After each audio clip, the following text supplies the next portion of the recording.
So the piece you're seeing right now is just something I did in a couple hours.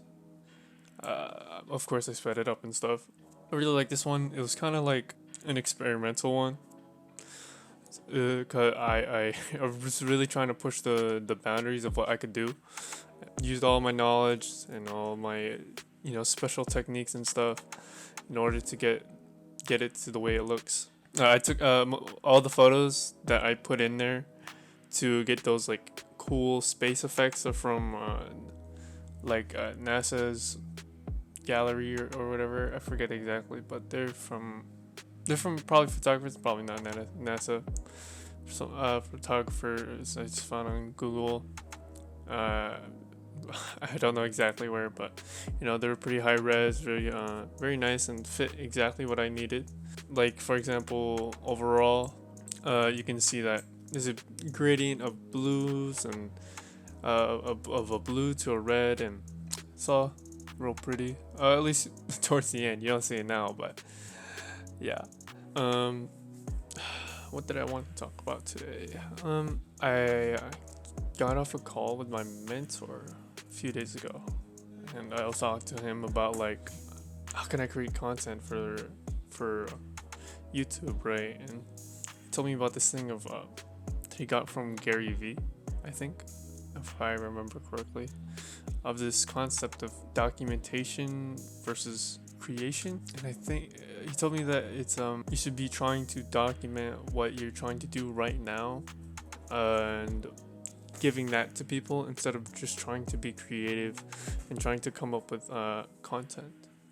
Because what's more valuable is the process of how you're trying to get to where you are, than the advice that you think you should be giving people. And I totally agree. So yeah, I think that's something I'm gonna be more focused on. And another thing is like he told me to think about the big picture and what do I want the bigger goal of my videos and my content to be, right? Because for example, what he has is a whole course, and or that's his goal. His big goal right now is to release a course, and all of his videos and all of his content has led up into that course that he's going to be releasing, and I'm going to be involved in stuff. Yeah, I totally understand. I'm not sure what that goal is for me right now is. I mean, I love educating people on art and stuff, and I love teaching people because I don't know why. Teaching people, you have like this thing. You you know that feeling when you finally get something, and you have that wow, oh my god, it clicked in my head, and it's like amazing. Oh my god, I understand it. It's like you're re-experiencing that with other people, and it's such a good feeling, right? So that's one of the main reasons why I like doing that. But back to that documentation versus creation thing. For my future content, I'm gonna be like thinking about how can I document my journey through art. What is my biggest goal with the content I'm gonna be putting out, right? So I want to educate people probably. Again, I feel like I just repeated myself, but yeah. And I'm gonna be probably putting out like tutorial content, but I'm not too sure about that because also I was talking to my mentor about it too. That what you're teaching, as long as you're good or better or have something of value more than the viewer, it's fine, right? And even if you're teaching something that's already been taught before, it's okay because everyone has learned from someone else, and the people I've learned from have learned from someone else, and it's just like, why am I worrying about if I'm repeating something, if I'm repeating a tutorial on the internet that's been done before, because everything has been done before, and it's like kind of stupid now that I think about it. Like, well, it doesn't make any sense. Why am I worrying about that so much? So yeah, so probably in the future I'll probably drop like tutorials on things that um are I feel like I could give information on, because again, that's something I wish I had. Yeah, something I wish I had when I was starting out. Tutorials on like how can a beginner get started, because there's so many tutorials on like specific stuff, but never on like the big picture. What is the big picture? What is the things I need to learn as a beginner? No, and people usually just like jump straight into like, oh, how to draw an eye, how to draw a nose, how to draw a mouth, and it's like those are small components of what you need to know as an artist, and that's just like not as useful as like big picture stuff. So like perspective, overall proportion, manipulation of proportion, or form, basics of lighting, how light works, stuff like that, as I feel like that'd be most valuable to a beginner. So yeah, that's probably gonna be like future content and stuff. I've thought about it a little bit, and I have all the ones I want to teach in mapped out in my head. I'm probably just gonna write it down so that I don't miss anything. With that, there's also things I have to learn. I feel like I need to get better at in art, right? And the first thing that comes to mind are my figures, right? I am going to be like teaching people how to draw figures. I just dropped my pencil.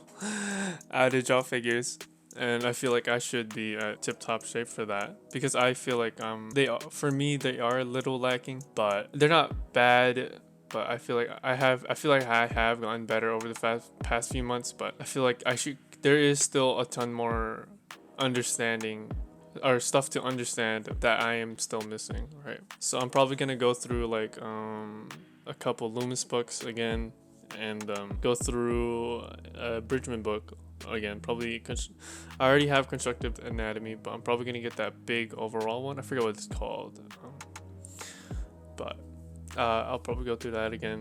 Probably have to wait for it to get through in mail. So that's just to ensure my knowledge is sufficient enough for that.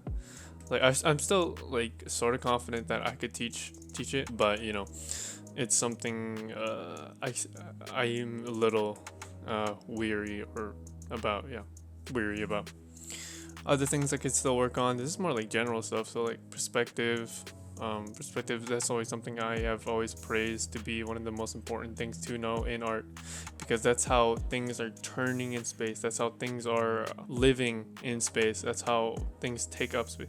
It's your ability to think in 3D, right? And that's how everything is, because when you're starting out, usually everyone just has this mindset of everything in 2D, meaning that all they see are lines on a page, and it restricts your ability to draw, because you're thinking so flat, and if you're thinking flat, all your drawings are gonna be flat, right? Gesture, that is like that is a figure thing. So like gesture, those quick 2-minute poses. I've always seen like so many nice ones, people that could do it so well, and it's so beautiful, and I feel like I should be trying to get myself to that level, right? Because that is one of my lacking areas with my gesture. Again, I don't think it's bad, but out of my entire ability to draw figures, that's definitely my lacking spot. And lastly, I think I should be working on my Scott Robertson book. I bought it. It's like $80. How to Render, and it's a really great book. But I don't know why, but I've put it off and stuff. It is a beautiful book, really well thought out and everything.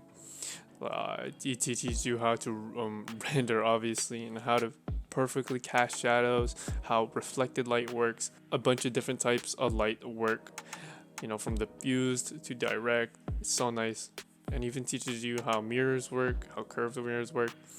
And I feel like that would be something that could take my stuff to the next level, in terms of, you know, the finished look. Scott Robertson is amazing, an amazing teacher, and I love all his stuff.